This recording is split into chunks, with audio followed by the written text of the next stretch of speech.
Good evening. Thank you for joining us. I'm Yoon Jung-min. We begin with South Korea's vision to become a major space power. Today, the nation launched a so-called Space Tech Triangle, a cluster of research institutes and companies to produce cutting-edge space technology centered around three key areas in the nation. President Yoon Suk Yeol pledged funding worth millions of dollars for it. Soo-young has more. President Yoon Suk Yeol promises to invest over $1 billion in space technology over the next 3 years as part of South Korea's efforts to become a leading space power by 2045. This came on Wednesday as the president attended the launch of a space cluster in Sacheon City, Gyeongsangnam-do Province, which will form the so-called Space Triangle with Jeollanam-do Province and Daejeon City.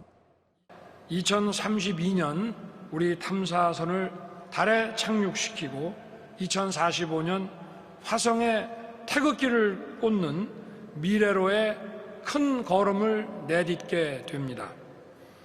오늘 출범하는 우주산업 클러스터가 앞으로 그 길을 선도하게 될 것입니다.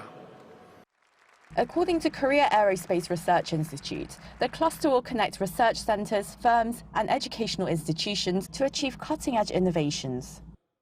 Gyeongsangnam-do will focus on satellites, Jeollanam-do launch vehicles, while research and training experts will be done in Daejeon, the country's hub for science and technology.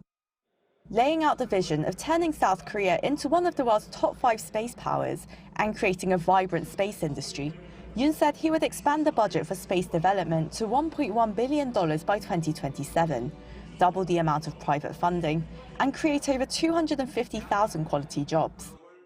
The government's 2045 plan aims to build a space industry worth $76 billion of private investments, attract and foster 1,000 space firms in the country, and nurture 30,000 space professionals. It will focus on establishing infrastructure, strengthening a space tech ecosystem, and expanding the new space cluster's networking capacity. To coordinate these efforts, the government will launch a South Korean equivalent of NASA in Sacheon City in May, which will lead aeronautics and space research, commercial projects, and plans for Moon and Mars explorations. The Korea Aerospace Administration, or KASA, is expected to work with other global space agencies like NASA, with discussions already underway between Seoul and Washington to apply South Korea's mobility, secondary battery, 5G, self-driving, and nuclear technologies in joint space exploration projects. Korea is already taking part in the US-led Artemis project, which will send a SpaceX Falcon 9 rocket to the moon later this year, equipped with a Korean-made lunar monitoring payload. Seoul has also agreed to expand space cooperation with the United Kingdom, the United Arab Emirates, Japan and France. Soo-young, Arirang News.